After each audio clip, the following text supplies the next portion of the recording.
அன்பும் பண்பும் பாசமும் நேசமும் நிறைந்த நட்புகளுக்கும் உறவுகளுக்கும் என் இனிய காலை வணக்கம்.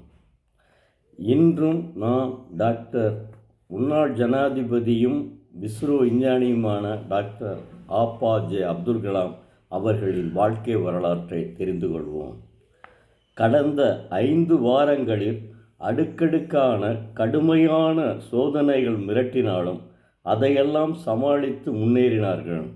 இந்த முயற்சியை அடியோடு ஒழித்து கட்டுவதற்காக எல்லா முனைகளிலும் நிர்பந்தங்கள் வந்தாலும் அவர்கள் ஓய்ந்து போகவில்லை. கடைசியில் அதை சாதித்து விட்டார்கள்.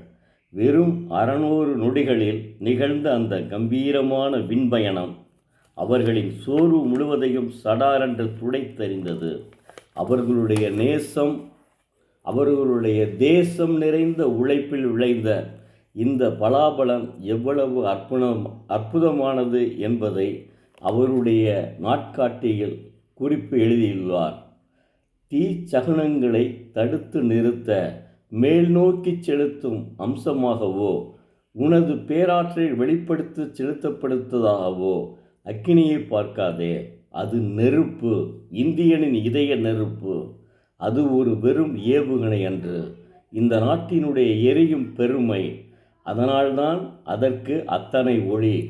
அக்கினி வெற்றியை பிரதமர் ராஜீவ்காந்தி மகத்தான சாதனை என்று பாராட்டினார்.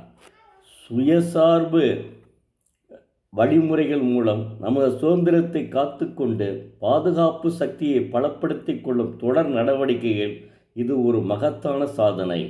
தேசத்தின் பாதுகாப்பிற்காக நவீன தொழில்நுட்பத்தை நாம் உள்நாட்டிலேயே உருவாக்க வேண்டும் என்ற அவர்களின் உறுதியின் பிரதிபலிப்பு அக்னி. அவர்களின் தொழில்நுட்பத்தின் செயல்விளக்க வடிவம் இது என்று அவர் வர்ணித்துள்ளார். உங்களுடைய முயற்சிகளில் தேசம் பெருமை கொள்கிறது என்று ராஜீவ்காந்தி